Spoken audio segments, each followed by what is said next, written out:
Bom dia, boa tarde, boa noite. Hoje vamos fazer um apanhado das principais notícias que afetam o imobiliário e afetam a vida aqui em Portugal. A primeira notícia.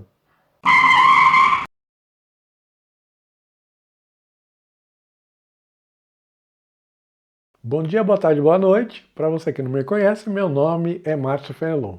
Tenho uma longa carreira em finanças, sendo metade dela no imobiliário, tanto como executivo como empreendedor. Há 8 anos atrás, fundei uma incorporadora que atua no mercado português. A primeira notícia é relativa àquele programa de incentivo à compra dos jovens, né? Então, está aqui a notícia. Os jovens já usaram 25% do programa todo. Lembrando que o programa iniciou no final de 2025, início de 2026. O programa em si é isenção de IMT, é 100% de financiamento e uma garantia, né? Uma garantia do governo do empréstimo feito diretamente nos bancos, né? E olha, que importante aqui, ó. Em junho, o governo revelou que quase 43 mil jovens já se beneficiaram desse regime. A gente está falando de mais do que 100% da capacidade de produção de Portugal sendo vendida em 6 meses em um único programa. Obviamente que os jovens não vão comprar só unidades novas, né? Vão comprar também unidades usadas, mas para a gente ter uma ideia do tamanho e da importância desse programa e dos efeitos que ele vai ter, já está tendo no imobiliário, né, em preços imobiliários, é bom a gente poder ter essa base de comparação em relação à capacidade de produção e a venda em um dos únicos programas que o governo tem, né? A segunda notícia importante é relativa à opinião do presidente dos promotores imobiliários portugueses. Promotores aí é o nome que Portugal dá aos incorporadores, tá? Então é o presidente da Associação de Incorporadores falando que os preços dos imóveis eles inviabilizam aquela meta do governo de construir 59, desculpa, mil casas, né? Então está aqui o Hugo Santos Ferreira fazendo o papel dele, pedindo a baixa do IVA, que é o Imposto de Valor Agregado, de 23% para 6%, né? E para começar a melhorar a velocidade de aprovação dos licenciamentos, né? E na hora que ele fala dessa questão dos preços, essa notícia já é um pouco mais antiga, né? De 10 de abril, ele estava falando que os preços não davam viabilidade para os incorporadores. O governo recentemente fez um aumento desses preços, né? Então, só para a gente entender melhor, o governo diz, olha, eu quero que você faça casas até no máximo um determinado preço. E esse determinado preço eu compro as casas, né? Basicamente é isso, né? Só que não estava dando retorno e ninguém estava se candidatando nessas licitações, né? Agora, recentemente, o governo aumentou esse preço, né? Quer dizer, ele realmente está empenhado em fazer o programa dar certo, né? E vamos ver se as licitações andam para frente, né? Essa outra notícia é uma notícia importante, né? Não há nenhum. O primeiro-ministro defendeu hoje: se não houver mais casas no mercado, não vamos travar os aumentos de preço.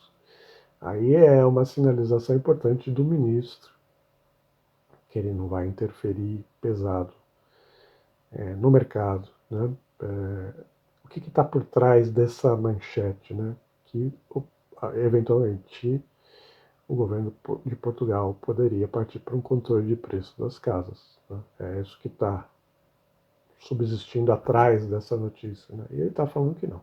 está falando que efetivamente ele não quer que haja um travão, como eles dizem aqui, né? uma trava, um controle de preços, né? Vamos falar a palavra certa, né? Então está aqui uma importante notícia. Tem alguns partidos, obviamente, que estão sempre defendendo esse tipo de coisa, mas não é o que o ministro defende.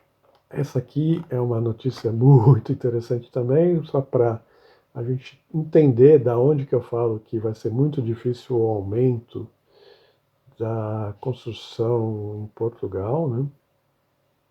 Olha isso. Existe aqui uma torre uma torre não, um projeto para se fazer 3 torres de 25 andares aqui na cidade do Porto, na região da Foz do Douro, que é a região mais exclusiva da cidade, mais cara da cidade, né? Então, uma pressão por parte dos moradores, eu acho que é uma pressão legítima, né? Vamos deixar claro aqui também, né? Para que não se construam essas 25 torres, porque elas seriam um crime urbanístico, né? Então, a cidade realmente é uma cidade muito linda, com torres assim, raramente uma torre passa de 9 andares, né? Então acaba realmente a cidade sendo muito bonita. Agora, como é que você faz para crescer uma cidade se você não deixa a cidade crescer para cima? Até acho que eles têm que defender os seus direitos, né? Mas fica claro, né, que realmente é muito difícil você fazer um aumento do metro quadrado construído para habitação nessas cidades, né, especialmente nas grandes cidades, né? Olha só, que tem essa outra notícia, né, que é sobre a discussão desse projeto, né? Lembrando que esse governo está ao final e a prefeitura, né, que chama a Câmara, né, a Câmara Municipal, vai ter eleições logo logo, né? Então é um governo que está nos seus finalmente e parece que resolveu ir para cima com essa medida que é não muito popular, né? E ó, tá aqui, né? Existem intenções de urbanizar essa zona desde pelo menos 1916. É isso que eu falo. É realmente impressionante a resistência que existe para aumentar a metragem, né? E vamos ver o que acontece no final das contas, se isso passa ou não passa na Câmara do Porto, né? Parece que a administração está empenhada em que isso passe à frente, né? Outro anúncio muito interessante, que é aqui do mês de julho, né? Mercado imobiliário em queda. Aí você olha e fala, meu Deus do céu, o que o Márcio está falando? Ele falou que ia subir, está caindo. Não, o que está em queda é a oferta de imóveis, né? Então, mais um dado aqui para corroborar a visão de mercado que eu tenho nesse momento, né? Existe um recuo da oferta de imóveis, dos anúncios de imóveis residenciais. Tem menos casa para vender, né? Que é totalmente esperado, né? Considerando esse programa do governo para os jovens, considerando a redução da taxa de juros, considerando a competitividade do preço dos imóveis para os estrangeiros, considerando o nível de construção que a gente consegue fazer, esses problemas que eu acabei de falar, né? Então, está aqui, o mercado de imóveis tem uma queda dos anúncios de 9%. Tem menos imóvel para vender, né? Alguns lugares são mais acentuados, outros menos acentuados. Então, a Madeira lidera com uma queda de 12%, e aí vai, tem Lisboa com 8%, Porto e Leiria estão com quase 11. Né? E por último, porém não menos importante, temos notícias aqui da imigração, o que o público classificou como um pacote anti-imigração. O que mais importante aqui é que o governo, nesse assunto, e no assunto de diminuição do IR, ele chegou a um acordo com o Chega. E aí é bom a gente entender, toda vez que o Chega chegar a um acordo com o governo, aquela lei vai passar. E o que se aprovou aqui, né? Se aprovou algumas coisas que eu não vou ficar aqui colocando tudo que foi aprovado, mas o que é importante para a gente aqui? Tinha aquele visto do Brazuca, né? O visto CPLP, que o Brazuca chegava sem, na verdade, o Brazuca chegava sem visto, né? E conseguiu um emprego e com isso ele conseguia uma autorização para morar, né? A famosa autorização de residência. Isso acabou. Isso. Então é uma porta muito grande para a entrada de brasileiros, acabou. Né? Quer dizer, acho que é bom eu já colocar essa questão. Está para a sanção do presidente. Do jeito que funciona aqui em Portugal, o presidente ele recebe as leis aprovadas pela Assembleia, né? Então tem uma diferença aqui, né? Para quem não conhece, aqui é parlamentarismo. Né? Então tem um presidente e tem um primeiro-ministro. Então quem que aprovou isso? Foi uma iniciativa do primeiro-ministro aprovada pela Assembleia. E agora, isso foi tudo remetido para o presidente. O presidente andou dando umas declarações aí diferentes. Né? Então, pode ser que aconteçam três coisas, na verdade. Né? E se eu estiver enganado, eu não sou especialista em política. Se eu estiver enganado, alguém me avisa aí nos comentários. Mas ele pode simplesmente rejeitar e mandar de volta para a Assembleia. Mas não é simplesmente, né? Ele vai ter que justificar a rejeição. Isso eu acho que é um cenário radical, né, nessa hora, né? Mas enfim, eu também não entendo nada disso. Não vou fingir que eu sei se pode acontecer ou se não pode acontecer. Ele pode pegar algumas partes da lei e remeter para o Tribunal Constitucional avaliar. Se ele tem uma desconfiança que alguma coisa ali é inconstitucional, ele pode remeter para o tribunal. E o tribunal vai ter um tempo lá para se manifestar. O tribunal se manifestando que é inconstitucional, volta. Né? Ou simplesmente ele pode sancionar. Pode dar o chamegão e aí vai virar lei. Né? E eu estou achando que vai ser bastante provável que ele vá mandar isso para o Tribunal Constitucional avaliar. Então vamos ter aqui cenas dos próximos capítulos, né? E ao final das contas, o Marcelão vai mandar a lei de imigração para o Tribunal Constitucional. Tá aqui, ó, tá a notícia. Depois da gravação veio essa notícia.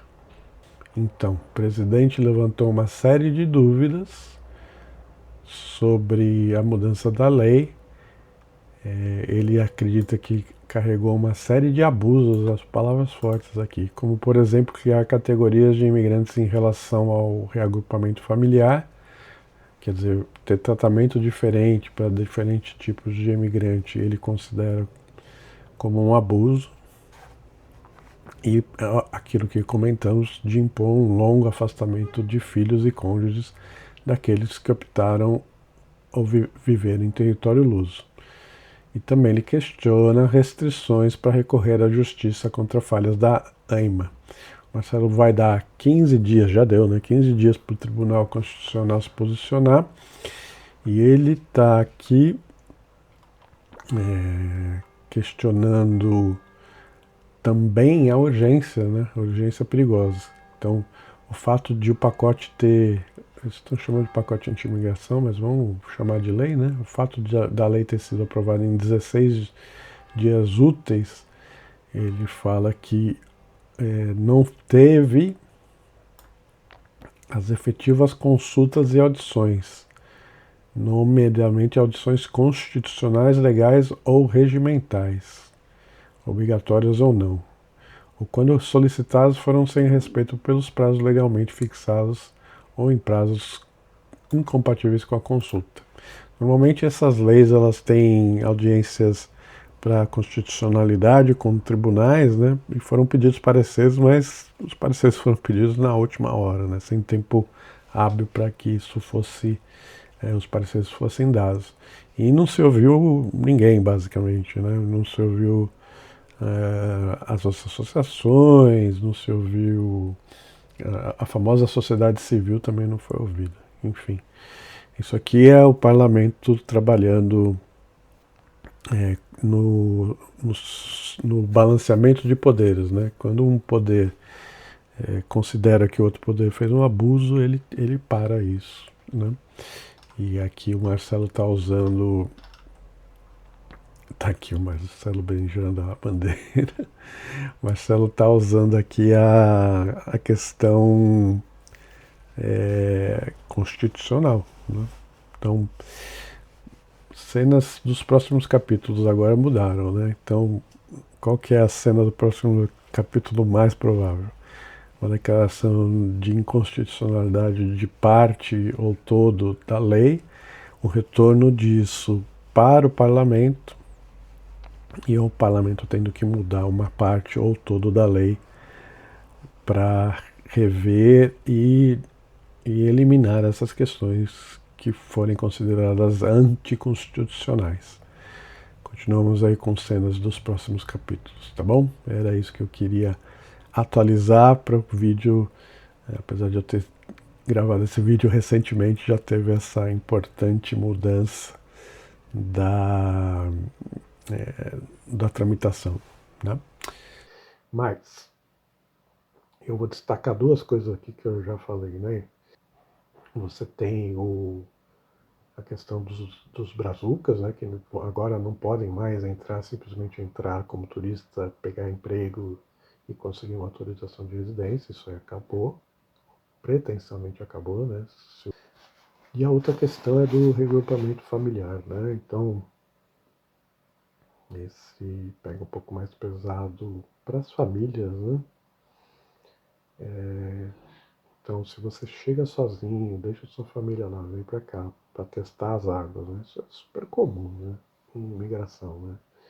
Vem alguém antes, né?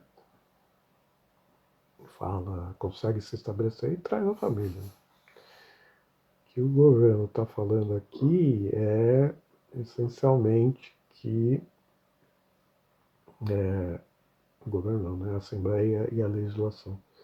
Falando essencialmente que essas pessoas vão precisar esperar 2 anos para trazer a família. Então, imagina só o quão pesado isso pode ser para algumas pessoas. Ainda existe a possibilidade de você chegar com a sua família legalmente, tá? Eu não saberia aqui